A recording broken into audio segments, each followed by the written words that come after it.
Selamat pagi Bapak Ibu Saudara yang dikasihi Tuhan. Sebelum kita memulai aktivitas kita pada hari ini, kita datang ke hadapan Tuhan di dalam doa dan kita akan mendengar sebagian dari sabda Tuhan. Mari kita berdoa. Bapa di surga, Bapa yang baik, terima kasih karena semalam kami boleh menikmati berkat pelindungan-Mu di dalam istirahat kami. Dan pada hari yang baru ini, Kau memberikan kekuatan kesehatan kepada setiap kami. Dan sebelum kami melakukan segala aktivitas kami, pekerjaan kami, pada hari ini kami hendak mendengarkan sabda Tuhan. Oleh karena Tuhan, bersabdalah kepada kami, karena kami siap untuk mendengarkannya. Di dalam nama Tuhan Yesus kami berdoa. Amin. Firman Tuhan pada pagi hari ini saya ambilkan dari 1 Korintus pasal 16, ayat 13 dan ayat yang ke-14. Demikian sabda Tuhan. Berjaga-jagalah, berdirilah dengan teguh dalam iman. Bersikaplah sebagai laki-laki dan tetap kuat. Lakukanlah segala pekerjaanmu dalam kasih. Bapak Ibu sekalian yang dikasihi Tuhan, pada waktu surat ini ditulis, jemaat di kota Korintus sedang menghadapi pergumulan iman yang tidak mudah. Ada perselisihan, perpecahan, praktek penyembahan berhala marak, dan masih banyak lagi. Suatu kondisi yang bisa dibilang gawat darurat. Rasul Paulus pun tanggap, karena itu dia menasehati dan menguatkan mereka agar tetap kuat walaupun di tengah situasi yang gawat. Mereka tidak perlu gentar sekalipun berada di tengah masa yang sukar. Nasihat Rasul Paulus ini juga berlaku untuk semua orang percaya, termasuk saudara dan saya. Bukankah pada saat ini kita juga sedang dihadapkan pada masa-masa sulit? Keadaan tidak hanya di negara kita, bahkan dunia pada umumnya sedang tidak baik-baik saja. Di tengah situasi yang sulit, kita diperintahkan untuk selalu berjaga-jaga. Nasihat untuk berjaga-jaga itu sering Tuhan Yesus sampaikan kepada murid-muridnya. Salah satunya adalah saat dia berdoa di Taman Getsemani.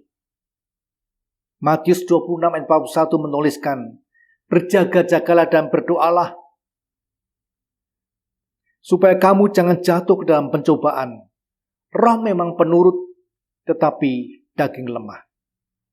Kata berjaga-jaga itu menggambarkan suatu sikap siaga, guna mengantisipasi bahaya yang datang mengancam. Juga berbicara tentang suatu kondisi sedang tidak tertidur. Karena orang yang tertidur pasti tidak tahu akan kedatangan pencuri. Lalu bagaimana cara berjaga-jaga? Ialah melalui persekutuan yang terus-menerus dengan Tuhan.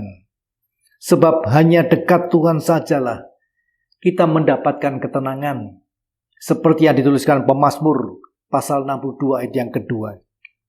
Paulus juga menambahkan di dalam Efesus 6 ayat 10. Hendaklah kamu kuat di dalam Tuhan, di dalam kekuatan kuasanya.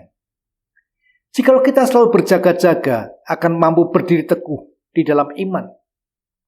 Artinya sekalipun ada musuh, kita tidak goyah, tidak lemah, tidak mundur, melainkan sudah siap menghadapinya. Sebab ada perisai iman di dada yang sudah dipenuhi kuasa firman Tuhan, yaitu iman yang timbul dari pendengaran akan firman Kristus. Iman yang memberikan keberanian kepada kita untuk menghadapi masalah-masalah besar yang harus kita hadapi pada saat ini, yang sepertinya mungkin tidak akan terkalahkan oleh kekuatan kita sendiri. Tapi kalau kita berjaga-jaga dan berdoa, kita akan dikuatkan oleh Tuhan. Dan kita diajar untuk berpegang dan bersandar kepada Tuhan, penolong yang setia, yang tidak pernah meninggalkan kita. Biar firman ini boleh menguatkan saudara dan saya dalam menjalani hidup yang tidak mudah dan yang sedang tidak keadaan baik-baik saja. Tuhan memberkati firman-Nya. Amin. Mari kita berdoa. Bapa di surga, terima kasih untuk firman-Mu pagi ini. Biarlah firman itu boleh menjadi bekal bagi kami ketika kami melangkahkan kaki kami, ketika kami berhadapan dengan Goliat-Goliat, masalah-masalah besar yang kami hadapi, yang kemungkinan menurut perhitungan manusia tidak mungkin kita kalahkan, tapi berdasarkan firman Tuhanlah, jika kami terus berjaga-jaga dan berdoa, dan berpegang pada tangan Tuhan yang kuat dan perkasa itulah, kami yang dimampukan dapat menghadapi, dapat melewatinya, karena penyertaan dan berkat Tuhan. Terima kasih Tuhan, di dalam nama Tuhan Yesus kami berdoa. Amin.